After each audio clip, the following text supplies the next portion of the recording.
یکی از اصطلاحاتی که احتمالاً در ابتدای ورود به بازار ارزهای دیجیتال زیاد شنیدین ترید کردنه. خیلی‌ها ترید کردن رو یه روش درآمدزایی پرسود میدونن، اما این کار دقیقاً به چه معناست و یه تریدر یا فردی که ترید میکنه دقیقاً چه کاری انجام میده؟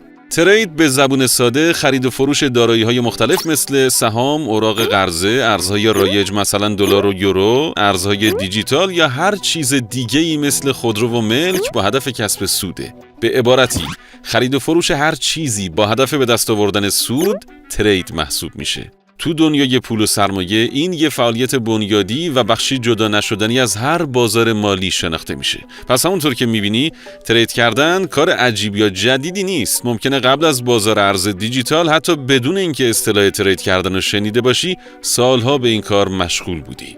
تریدرها دائما درگیر مبادله دارایی‌های گوناگون تو بازارهای مختلفن. بسته به دارایی مورد نظر اونا، ترید ممکنه در بسترهای متفاوتی مثل بورس یا صرافی ارز دیجیتال انجام بشه.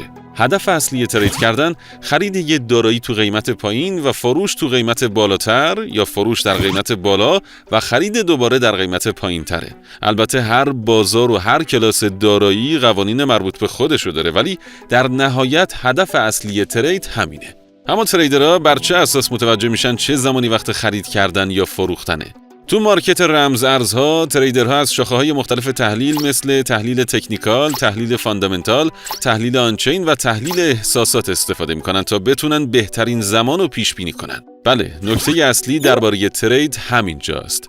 هیچ وقت نمیشه به جوابی قطعی درباره وضعیت آینده یه دارایی رسید و همه تلاش‌ها برای داشتن بهترین و نزدیکترین پیش‌بینیه. برای ترید کردن استراتژی‌های مختلفی وجود داره که اصلی ترین ها معاملات روزانه، هولد، آربیتراژ، معاملات فرکانس بالا، متوسط هزینه دلاری و اسکالپینگ محسوب میشن. باید بدونی موفق ترین تریدرها استراتژی‌های اختصاصی یا ترکیبی خودشونو دارن و بر اساس قوانینی که بعد از مدت‌ها فعالیت برای خودشون در نظر گرفتن فعالیت میکنن. تبدیل شدن به یه تریدر موفق که بیشتر معاملاتش با موفقیت بسته میشن به سالها تمرین و استمرار نیاز داره. پس اصلاً عجله نکن و صبر داشته باش.